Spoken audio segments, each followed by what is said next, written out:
Hello and welcome. Today, we're diving into a fascinating aspect of painting that can completely change the mood, depth, and energy of your artwork: color temperature. Whether you're working with oils, acrylics, watercolors, or digital media, understanding how to control color temperature will elevate your art and help you create powerful visual stories.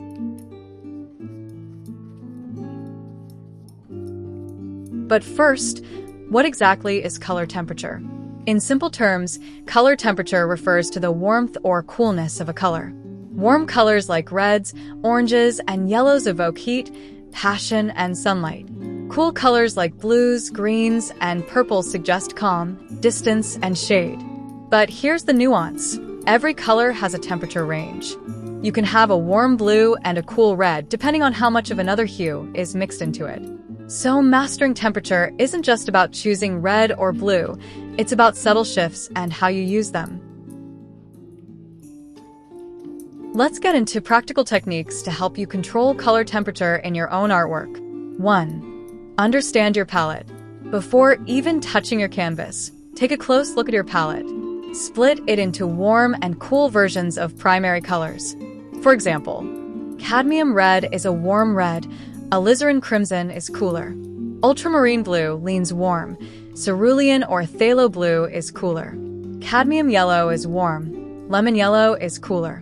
When you become familiar with these subtle variations, you can begin to mix with intent.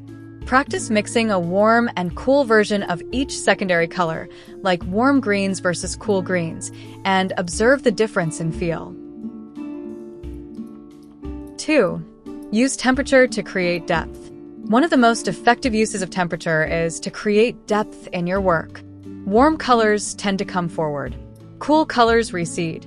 So, in a landscape, for instance, use warm tones in the foreground to grab attention and suggest closeness.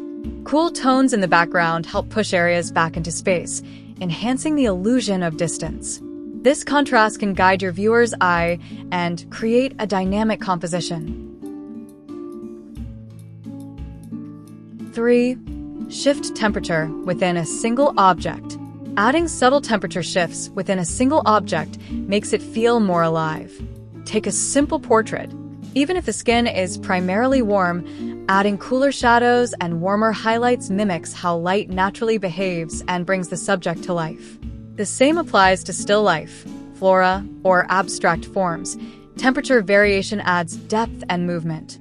So the next time you're painting an apple, don't just reach for red. Ask, is this area in light or shadow? What's the surrounding environment reflecting? Then, choose your colors accordingly. 4. Use temperature to evoke emotion. Color temperature is deeply psychological. Want to create a feeling of nostalgia or warmth? Push toward warm hues, ambers, siennas, soft reds. Want something calm or mysterious? Lean into the cool, mauves, icy blues, cool grays. Even slight shifts in temperature can change the entire mood of a piece. So ask yourself, what emotion do I want to convey? Then let the temperature help tell that story. 5. Balance and contrast. Remember, it's not just about choosing warm or cool, it's about contrast. A warm sky feels warmer next to a cool ocean. A blue shadow glows when surrounded by warm light. Intentionally placing warm and cool colors next to each other heightens the effect of both. This interplay creates energy, balance, and visual interest. Tip: try painting a warm subject on a cool background and vice versa. It's a great exercise in controlling contrast and enhancing focal points.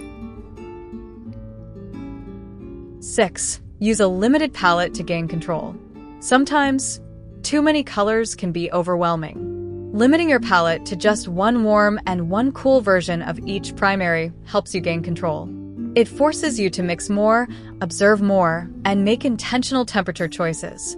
A limited palette can actually lead to more harmony and more creative freedom. 7. Observe from life and nature. Nature is the best teacher when it comes to color temperature. Look at how evening light warms the earth while shadows grow cool. Notice how a face glows with warm skin tones near the eyes and cheeks, but cools off near the jawline or in shadows. The more you observe, the more these nuances become second nature in your painting.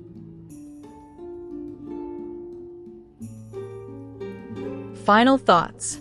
Controlling color temperature is not about rigid rules. It's about sensitivity, observation, and subtle shifts. It's one of those quiet skills that speaks volumes in your work. So the next time you approach your canvas, don't just think about what color to use. Ask, how warm? How cool? Where do I want energy? And where do I want calm? With practice, you'll start using temperature not just to color your subjects, but to shape light, space, and emotion itself. Thanks for joining me in today's exploration. Until next time, keep creating and let your colors speak with feeling. Thank you for watching.